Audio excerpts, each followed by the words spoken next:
So my name is Kim, and I am the editor-at-large at Now This, which I would recognize as a large national/international publication. I came up through locals. I've started at least 2, possibly 3, depending on which one count as local websites. And I started in local media and have worked in startups and legacy newsrooms. I've had a very patched, varied career. And I also did work for Patch. I feel like everybody at one point almost worked for Patch or worked for Patch. So I work at Now This, and this is what I do now, which is like this weird hybrid of on-the-ground reporting, social media reporting, and running a newsroom. I have a really crazy brain and schedule. I am always on Twitter though, so if you ever have any questions, that's my Twitter account. You can DM me. My DMs are open. Follow me. I tweet a lot, fair warning. Or just ask me questions. I'm going to give you my email at the end, but I always tell people I'm really shitty at email, so it might be like, if you get a reply like 6 months after you email me, it's nothing to do with you. It's the fact that I just found your email 6 months later. But if it's like something urgent, Twitter is like the easiest way to get a hold of me. Okay, so I'm going to give you examples from Now This, which is, so you know what Now This is, the largest Facebook video news publisher.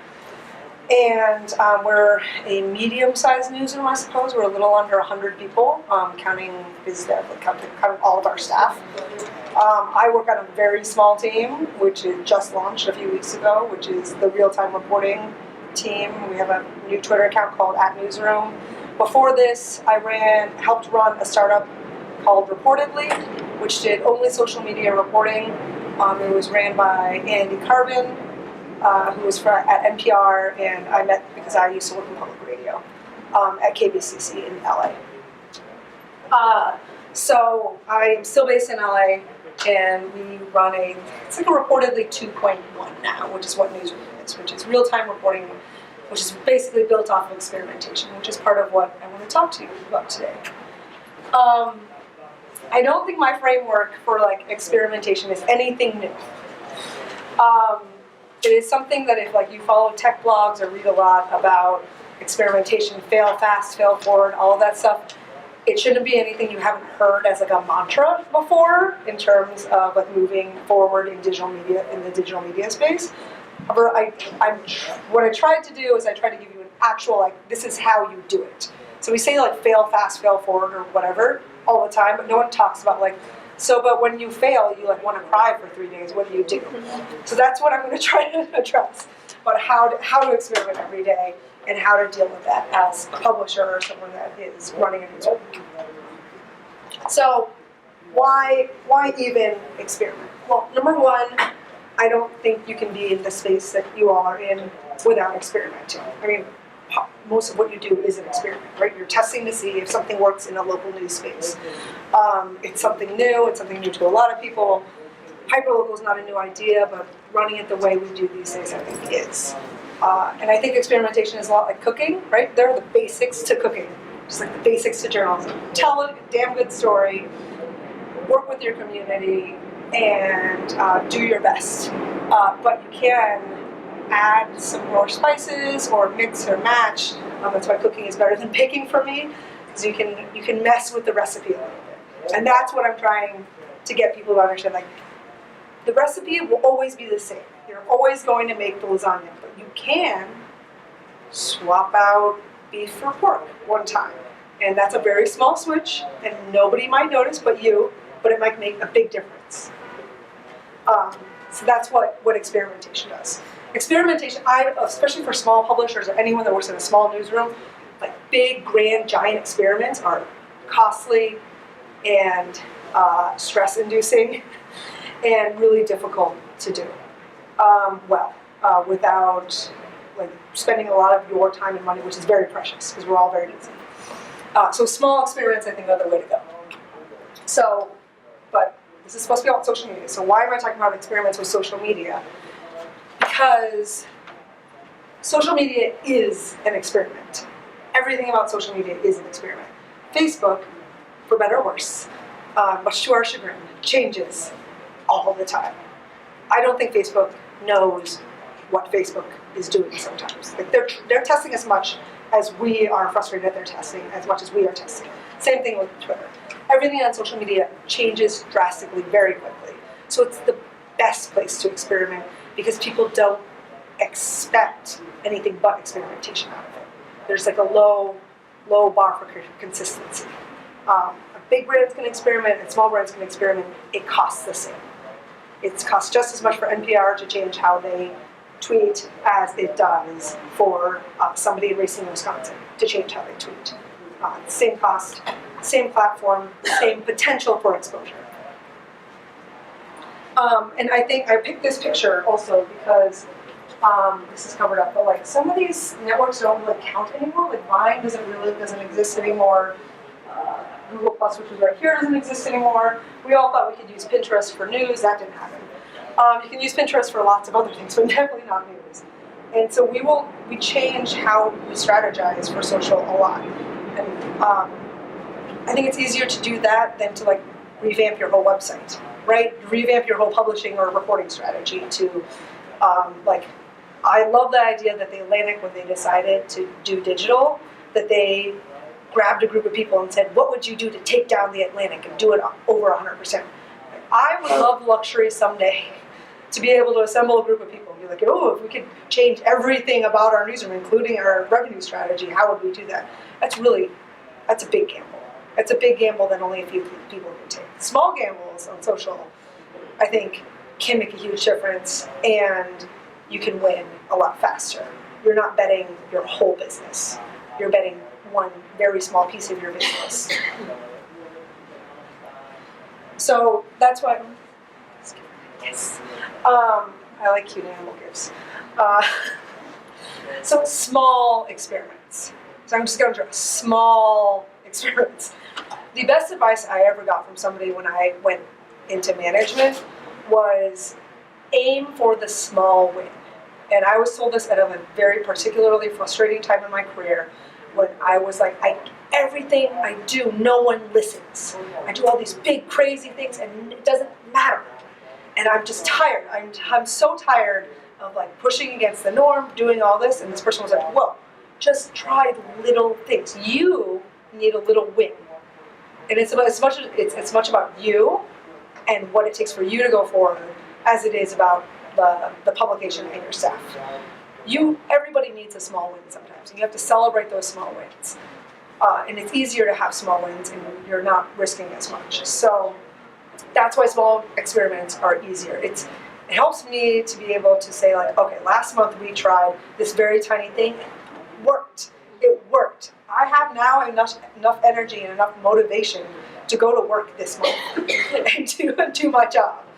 But if I like bet huge on something and it didn't work, like that, it pulls me down for months. And as someone that's running a staff, like the way I act and how I feel about my job on a given day really changes the way the newsroom also acts. Like our staff is close enough that like if I'm having a down day, they know. And that means some of them are having a down day too, because they feel your emotions. So if I can ride on a small win, then I can get them to ride on a small win, then I can push us forward. And small wins also add up. So you can break a big experiment into small pieces.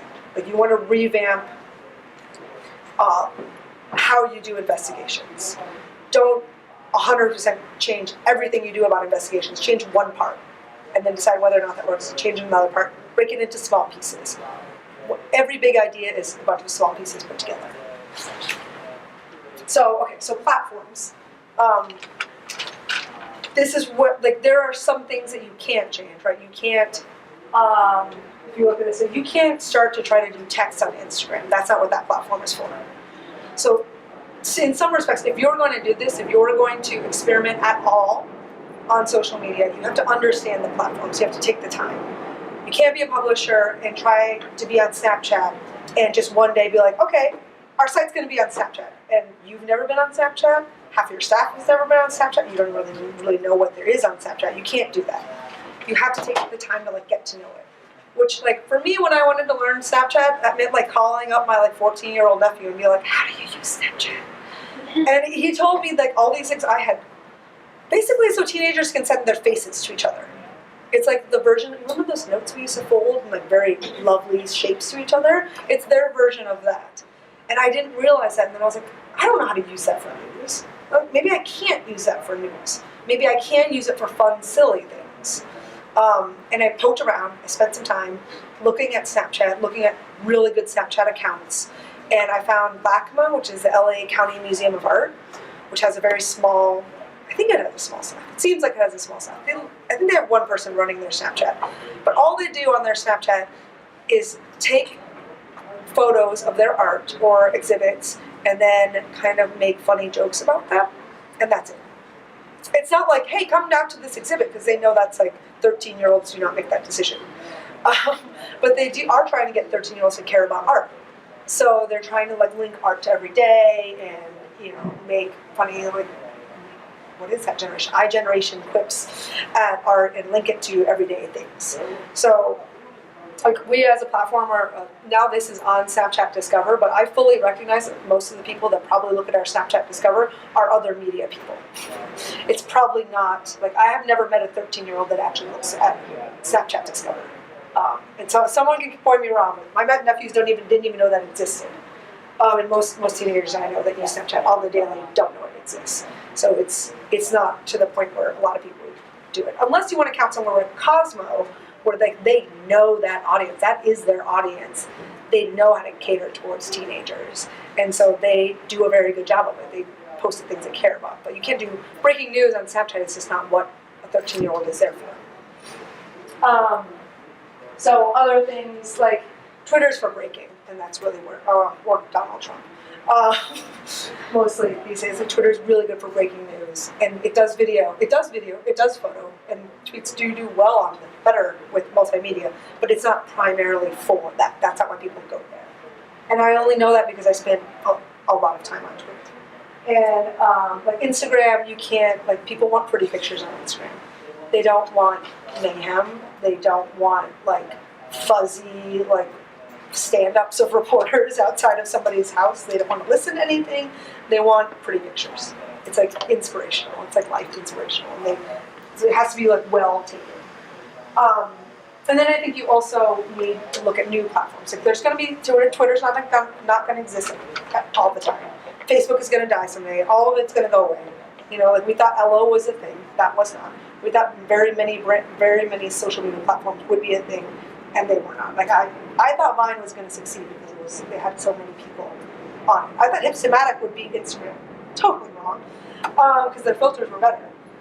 And I'm not the person that makes those decisions. I'm not that audience. I'm not strictly like a photo visual person. So I just have to recognize that I just have to go where the things are. So if you have the space, you should find somebody in your newsroom, and it doesn't have to be you, but it should be somebody who should be the first adopter. Like deputize somebody. Please don't make it the 23-year-old intern. But deputize somebody to be the person that tries it out, and make that somebody representative of your audience. So if your audience is 35-year-old housewives, find a 30-year-old housewife, even if it's a friend, to be your first adopter, and to like ask them to try things for you and be like, what would you use this for? Like if our site were on there, like what would you want from it? What would it be useful for? I say don't make it the intern, because just because someone is young does not mean someone's good at social media. There's a big assumption, I think, that people are like, oh, if you're just out of college, you definitely know about social media. I'm like, I taught college classes for a while, and they don't.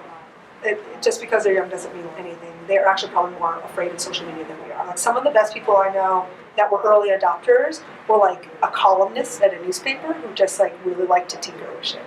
And he would try things for me, and I'd be like, what would you use this for? He's like, I don't know. And he would give me like some ideas, and I would try them out. And then they would either succeed or fail. So find somebody. In most cases, I like being that person, but it can be anybody in your newsroom that tries things. And you can, at the very least, get your publication's name on that platform. That's a good strategy. Like anytime any new thing is released, at least go get your name so nobody takes it from you, just in case that's the next big thing. But you don't have to do anything of it. That's the thing with social. You don't have to do all of these. You can do one of them really well. And that's way better than doing all of them terribly. Pick one and make it good. And make it one that makes sense to you, makes sense to what you write about, what you publish, who your audience is, and what they care about. And if you want to find new platforms, I highly recommend Product Hunt. It's like a social network for startups and tech people, and they just like release new things there all the time. So a lot of productivity stuff, and every once in a while something will flip there that might be the next big thing. Okay, so the thing about small experiments is I almost always start off with, especially on social, what if we? And it's always like, what if we today posted most of our Facebook posts at night? What if today, instead of posting every hour at the top of the hour, we posted at 12:04, 1:17, 2:13 to see if like the off minutes would work?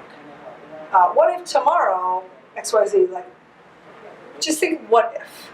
And it should be as like a small what if, like they probably pop in your head every once in a while. Like, I saw that someone was messing with this, like, what if we tried that?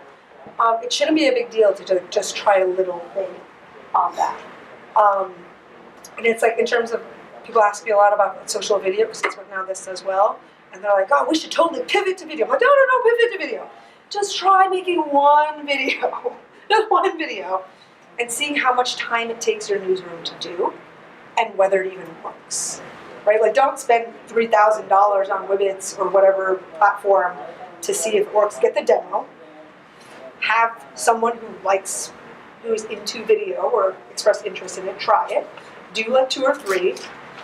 Look at the metrics and like, didn't work. Okay, well, maybe we'll try it again next month. Maybe our audience will be ready for it, or maybe we'll have somebody else produce it. Try like small things. You don't like the idea of like pivoting and all. It scares me because it's big risk, and it's oftentimes people who don't have a lot to lose, whereas I think small publishers have a lot more to lose. Or what if we did a single story instead of a series? Earlier they were talking about like doing big investigative series, and I'm like, what if you just, instead of like saying we're going to spend $50,000 on an investigation that we don't know is going to make a difference, what if we just released one story on it? Didn't call it a series yet, but just had the reporter do just enough to tap on that ice and see whether people get shifty about it. And see what happens. If people get shifty about it, okay, we'll ask them to do a second story. And then, if that second story does really well, then we're going to fundraise. And fundraise a bunch of money for it to do a big blowout, giant, microsite, amazing deal. Then we know it's going to work. It gets a few indications. I think sometimes that's smarter than like putting all of your eggs in like this one story's basket and then being terrified of what if that basket doesn't get you the clicks that you need to make money from it. You have a question? I was going to say it's also a great way to get like a precursor, with your audience, to get them engaged, to see if they have thoughts or their own concerns about the particular topic, and then you know whether you're hitting something that is of interest or not. That's helpful.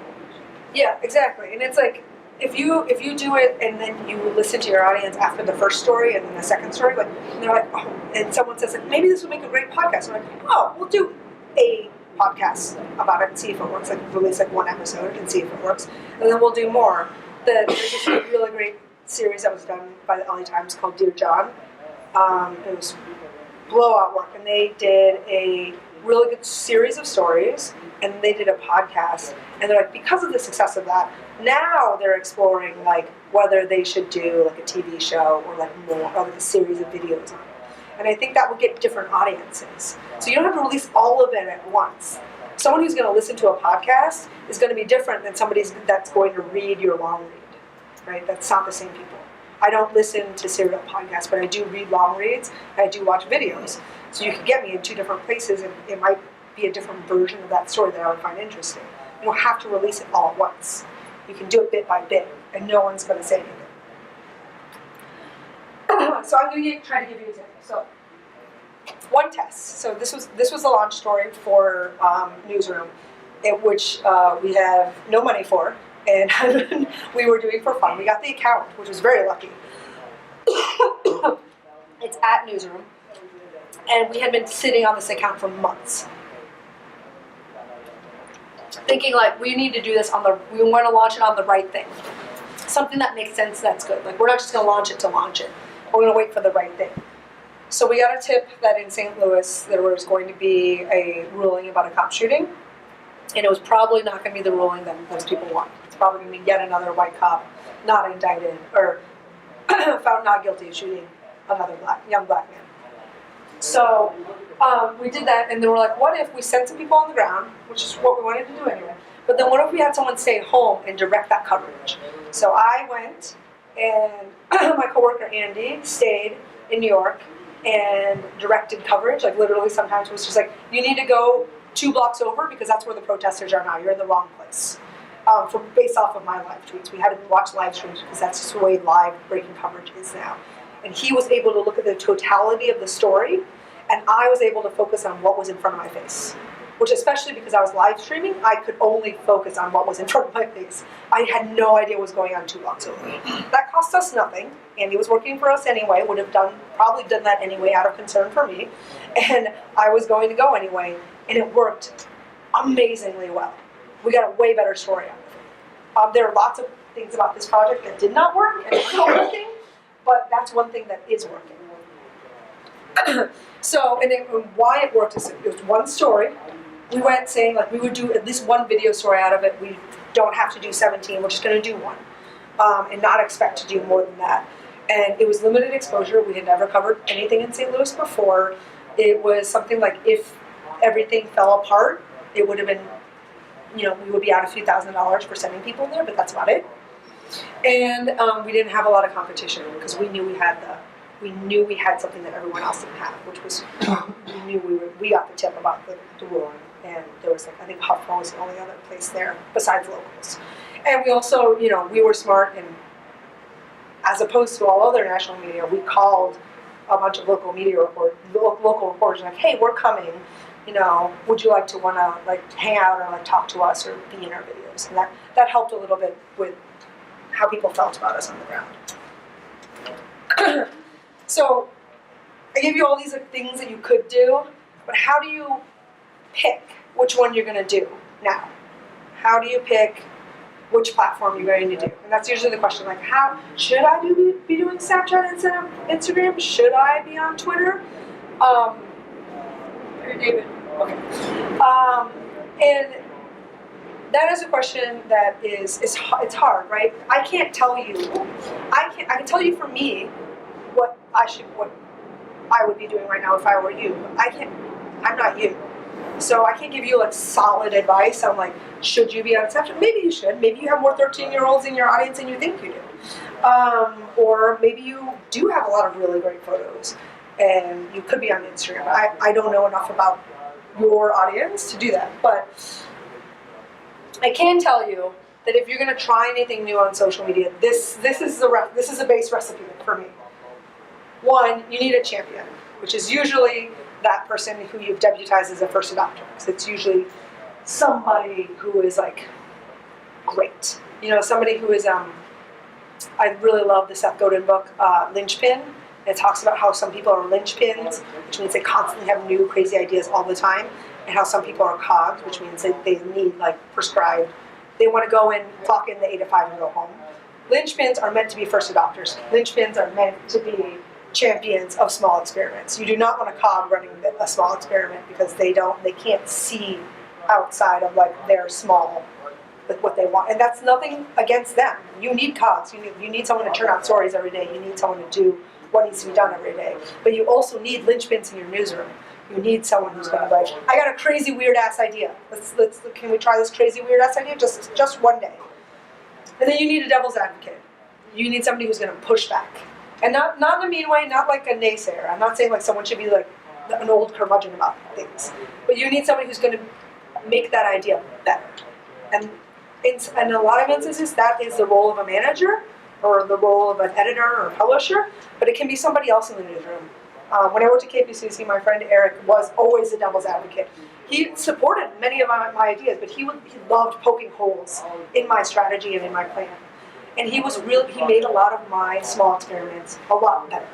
Because he would look at it and be like, how are you going to know that people are clicking on it? Like, I should design some analytics and make sure that all of the links are being put into one report. And he's like, and how are you going to know that this is going to institute change? I'm like, okay, so change to me should be this legislation being moved, or here's a list of things that would indicate impact or change. So you would ask these things that would help make my experiment better. So you need somebody to play that role. Okay, and then you need a goal. So goal is not, I want to do crazy experiment. Goal is, I want to do crazy experiment because it might, whatever that is. So a goal is, I want to post cooking photos on our Instagram because I think restaurants would pay money if they saw that we posted more food photos. Okay, so let's post more food photos for a month and see if then we can get our ad sales people to go out and talk to restaurants about being paid advertisers on just our Instagram and see if that works. So that's the goal. The goal is to get more advertisers on Instagram. The plan is to post more food photos to get them interested in it. So you have to know what your goal is. The goal is not just to do crazy idea. The goal is what crazy idea would accomplish. And then you need an assessment. I'm a huge fan of postmortems. You should do postmortem everything. I know it takes a lot of time, but taking a step back after you did the thing and taking half an hour to look at what went well, what went wrong, and what we'll do next time matters. The thing about news is we're constantly thinking forward, going forward. What's happening next month? What's happening next week? Like, we have so much stuff that we have to do. Our to-do lists are so immensely long, but it helps us to stop and assess. And it doesn't mean sometimes we assess. Sometimes it just means like we ask somebody else to assess it for us. Like do a survey with your community to see if they notice. That takes like a 3-question Google survey that's like, would you recommend this to a friend 1 to 10? Why or why not? Okay, that's an assessment, so you know whether it worked or not and whether it accomplished your goal. You need to stop and look. You can't just constantly experiment and not stop and look about whether they're working and learn from each. The point of small experiments is to build off of it. So what you learn from one experiment might help from another experiment on social. So what you know about what people won't click on Twitter might help you figure out what people will click on Facebook. And so you learn little bits about what those audiences are, and you need to apply them, cross-reference. That's a lot of information to hold, which means I have a lot of crazy documents or just like random things I've learned, and then sometimes I look at all of them, I'm like, oh, I learned this, and if I just, this is the answer. And so you have to like think about that, and as people like at the top leading a newsroom, that's your job. Your job is to find all of those crazy pieces and to put them together and figure it out, because people are doing them day to day don't always have time to see that. Okay, one example of this is this is when I was working at Reportedly. So we had a budget or like a log of what we did every day, right? So, and it was just like, this is what we tweeted about today. These are things to watch for tomorrow. That was it. All newsrooms have this, right? Like the pass-off notes. It's very common. So we're a team of 6, very small, underfunded, overworked. I was looking at it, I was like, hey, these notes are really good. It's like, what if we made that a newsletter that we published every day? And the whole staff was like, no more work, Kim. And I was like, okay, hold on. What if I had WordPress automatically publish it as a newsletter, and you just had to make sure you wrote it, parts of it, like really well. You would just copy paste most of it and kind of do a little bit of formatting and hit publish it on our website, and then it would go automatically in newsletter. No one has to touch newsletter software. Very small amount of extra work. And they're like, okay, we'll try it. And so we did that. And this is an example of what was in our thing. So these were the notes we ended up writing to each other. And then we started including the sections like, this is in the digest, but people should know. This isn't in the newsletter, but I'm passing this off to you as a coworker. So you can see like extremely less notes and like not as well written as the top part. This is a newsletter that went out as a result. I know it looks really ugly. However, that newsletter, we found out that people at the State Department and security contractors and people in the government and police departments and all sorts of people were looking at this because it was considered intel on the world. And there was not a lot of places where you could get like a morning daily briefing on what was happening on social in the world. And we had found this like untapped need. Because I was like, these notes are really good, guys. Let's publish this. And that cost us like next to nothing. We had a free MailChimp account. It cost us next to nothing in time as well. And we ran it for like a month, and then we like assessed and like redid parts of it, but we kept going. It was one of the most successful parts of our website. Eventually, people read it every day. So small things. So more tips about like how to do this. Okay. Find the linchpins in your company. You should know enough about your staff. And you should find the people who like to experiment, who like to try random action. You want to find those people. You want to find people that like want to push boundaries, and you should give them the space to push boundaries. You don't have to give them all the space. Just give them a little bit of space. Be like, do you have any ideas you would like to try in the next like month or so? Like, I'd love to see what happens. It helps you grow your staff. It helps them feel like they have more ownership over what they're doing. So like, a whole bunch of like management-y reasons to do that. But on top of that, it also gets you free, like strategizing, right? And if you do it in a small way that doesn't cost a lot and doesn't take a lot of time, then you're not out anything, right? This person wants to do it anyway. They're going to do it for you, and you're not going to lose that much because it's a very small experiment. You're not giving them the whole site for a day. You're just giving them this one small piece. And that requires trust. So you have to find those linchpins. Have to be people you trust to lead experiments, and then people that you can walk away and be like, okay, I'm going to let you run this. Come to me with a really well-formed idea, with a well-formed plan that other people back, and how you're going to tackle this in a small way, and then I'll let you do it, and let you run it, and then I expect a report back, and then we can post-mortem it. That helps. I think that helps a lot of people. That helps build a little bit of trust between you and the people who work for you, or people who do experiments in your company as well. Allow for radical candor, which is like my favorite book I've read in the last year, which is you should, in your postmortems, when you evaluate things, you need to be able to evaluate them truthfully. And you need to be able to say like, that was terrible. That didn't work at all. That's the truth. But you need to be able to like, I care about this. I think you're onto a good idea, but that didn't work at all. And so we're not doing that anymore. We're going to stop doing that. And I think you should try again. Where you can't find a linchpin that could do that, find a partner. Collaboration is the name of the game. If you don't have a linchpin that's very good at this, you can probably find somebody else's linchpin and borrow them, and both sides can win from this, or another business. I really enjoy partnering with nonprofits and with technology, small startups, because they often have people like this that are willing to try random things, and sometimes they can take the weight off for me in terms of technology-wise. Like, so if I meet a startup that really likes our site, then I can be like, hey, do you think you could like have an engineer just like make this one change to this thing, or build this very small add-on to your product and see if that'll work and help us do X, Y, Z? That's a small experiment. You're definitely not out any money because that's somebody else's employee. And definitely, for sure, that means look outside the news industry. I think there's a lot to be learned from other industries and how they partner and how they allow for experimentation and collaboration. I love using technologies and software that are not built for journalists. I think there's a lot of great things being built for journalists. I love finding things that aren't built for journalists, and then pitching that to somebody and saying like, hey, I think that people in the media could use this because of X, Y, Z.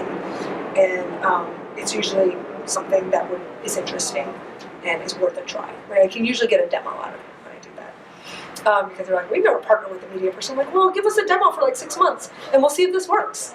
And that usually helps me out in terms of like tech things that I'm missing if I don't have a development team. So the cycle is experiment, assess, adjust, try again.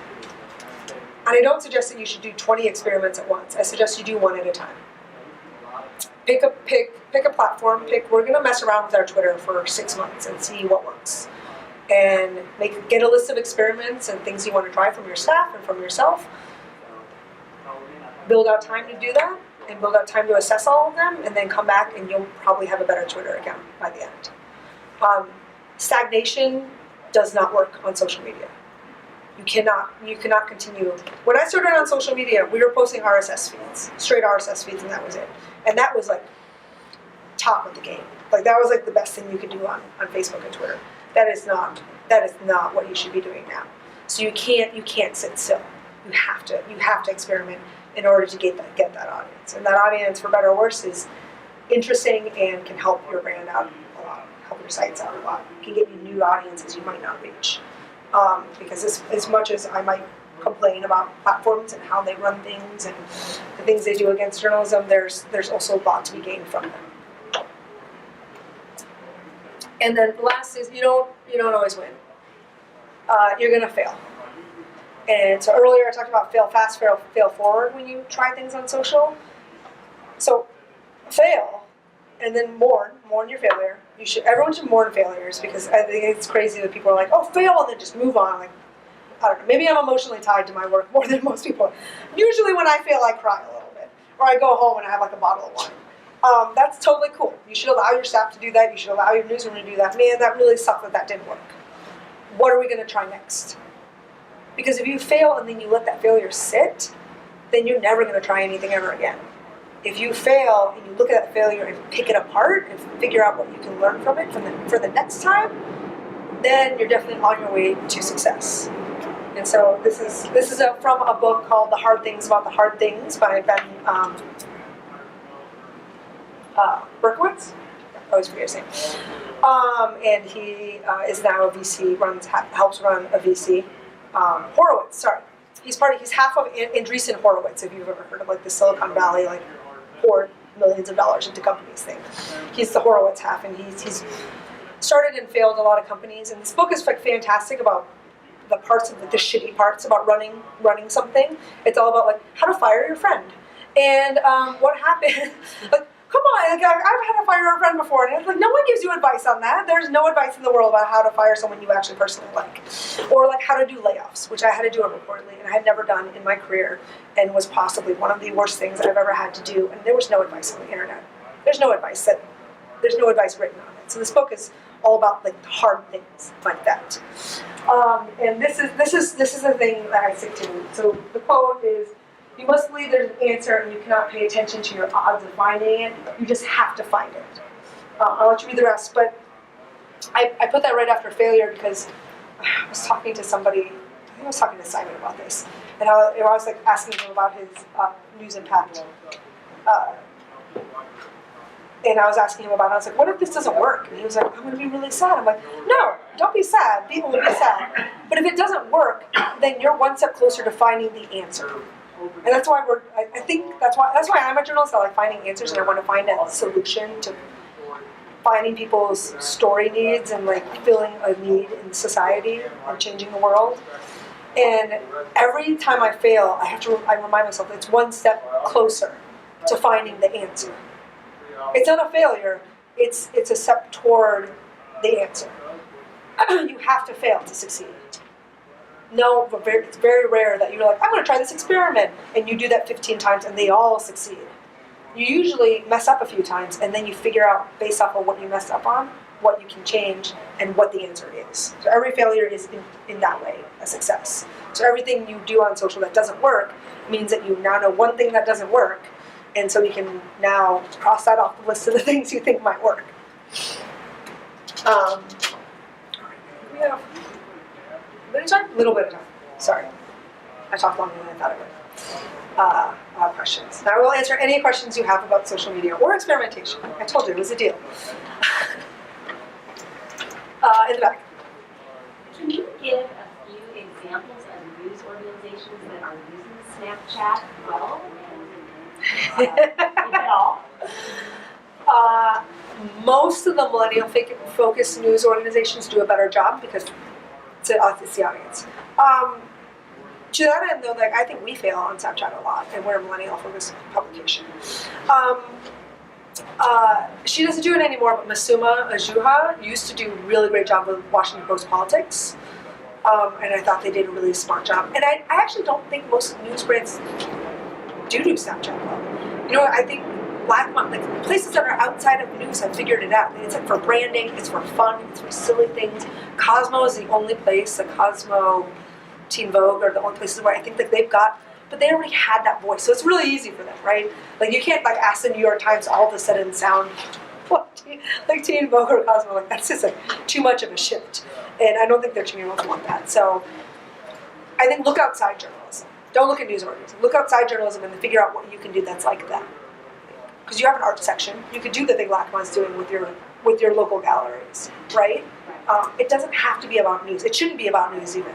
It should be about something fun and silly, and where you can put like weird face filters on people. It shouldn't be serious. Questions? I have a follow-up. Oh, sure. The New York Times just did a piece called "The Uninhabitable Village," and it's an interactive slideshow. And it's not Snapchat. Like it's not published on Snapchat, but it is very Snapchat-like in its format. It's like a slideshow with words on it that as you click through it, it tells this very serious story about troubles in India. But I think in some ways, it's not necessarily about getting onto Snapchat, but it might be about publishing content in a way that is Snapchat-like. It's a very good point. You had a question. So I kind of have the same question about Snapchat for Instagram. Okay. So, I run a hyper-local news site just focused on my town, and we have an Instagram. We actually share it with a sister magazine. Yeah. And what we post on there are sometimes just pretty pictures, or, you know, I go to a restaurant opening and I take a picture of the food. Yep. But how do I turn that into revenue or page views? You can't really share a link effectively. At least I haven't figured out how to. No, How to the do only that. way to, I think, you Instagram stories, you can now share links on those stories. So you could do like a food tour. If you're doing restaurants, you can do a food tour and then link each time. Instagram posts in the feed are very difficult to I don't think that's, you can try and sell it. Like I said, you could try and be like, oh, we're going to be really good at food and that's all we're going to do, and then restaurants are going to claim we're going to be part of our Instagram. I don't know if that would work. It's worth trying for a month, right? And then seeing if you could sell 1 to 2 of those a week. Instagram stories I like because it's like Snapchat, it disappears. And I feel like a lot of people are leaving Snapchat for Instagram, again, because Snapchat is so stagnant. So Instagram stories might be a place where you might want to try that, because you can't put links on things there. One of the things we did with our Instagram profile is we just made a link that was our website / Instagram, and then anytime we made a post, we could say link in the profile. People could just go right to that page. I will say click-through rates from like one social network to like another is really tough. Like you can't ask people to follow you from Facebook on Twitter. And, like people are just lazy. Honestly, they're just not going to do it. But you can. I think you want to be sparing about when you ask people to do something that's outside of that network. So if you want people to leave Instagram, it better be for a damn good reason. That is very Instagram-like. Like they should expect something. Like they don't want to go from like pretty pictures of food and then like it to be like a weird-looking page. Like they're expecting something that's equally beautiful and well curated and pretty. So you have to, if you're going to carry someone across, you need to make sure that goes through. Yeah. So if we have an Instagram account that is moderately successful, like we're still building it, obviously, but would you recommend that we attempt to move into Snapchat, or that we invest more in like Instagram stories and doing that kind of instant pictures, videos that disappear really well?